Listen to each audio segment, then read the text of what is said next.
अस्सलाम वालेकुम फ्रेंड्स। एक तरफ तो नौरेज़ से रिश्ता तय होने पे मरियम बहुत डिस्टर्ब होती है और बहुत रोती है, तो दूसरी तरफ मलिक ज़ुबैर को पुलिस पकड़ के ले जाती है और मरियम की इससे फ़ोन पे बात भी नहीं हो पाती। मरियम बहुत रोती है और कहती है कि वो अपने ख़ानदान पे अपनी मोहब्बत को कुर्बान नहीं करना चाहती। वो मीरब को अपना वादा याद दिलाती है और मुर्तसिम से बात करने को कहती है और बिलाखिर मीरब माँ बेगम से बात करने का फ़ैसला करती है और माँ बेगम से कहती है कि आपने मेरी शादी के वक्त मुझसे मेरी मर्ज़ी नहीं पूछी, चलो खैर है, मगर आपने तो अपनी बेटी से भी इसकी मर्ज़ी नहीं पूछी। जिस पे माँ बेगम कहती है कि खुल कर कहो, तुम क्या कहना चाहती हो।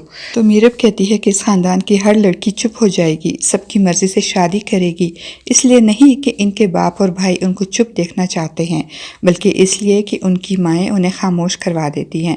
माँ बेगम ना समझने वाले अंदाज में मीरब को नागवारी से देखती हैं और कहती हैं कि तुम इन बातों से मुझे क्या बताना चाहती हो।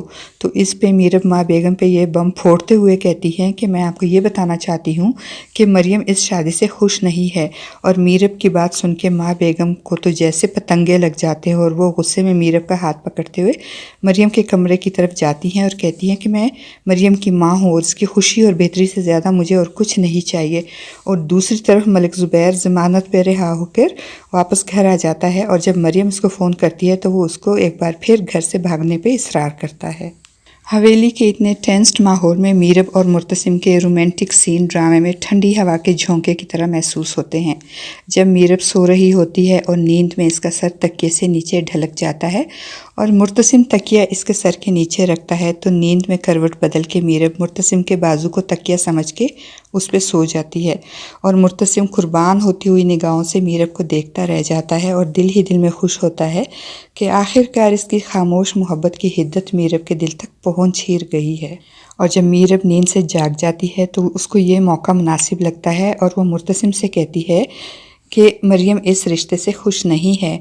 और जब मुर्तसिम पूछता है कि क्यों, तो मीरब कहती है कि वो वहाँ शादी नहीं करना चाहती, इसलिए तुम इसकी शादी नौरेज़ से मत करवाओ।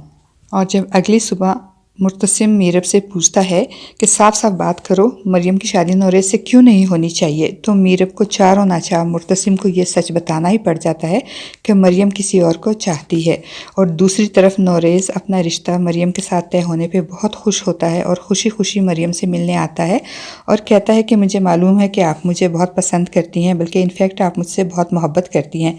तो मरियम हैरान होकर पूछती है कि किसने कहा है आपसे ये सब कुछ।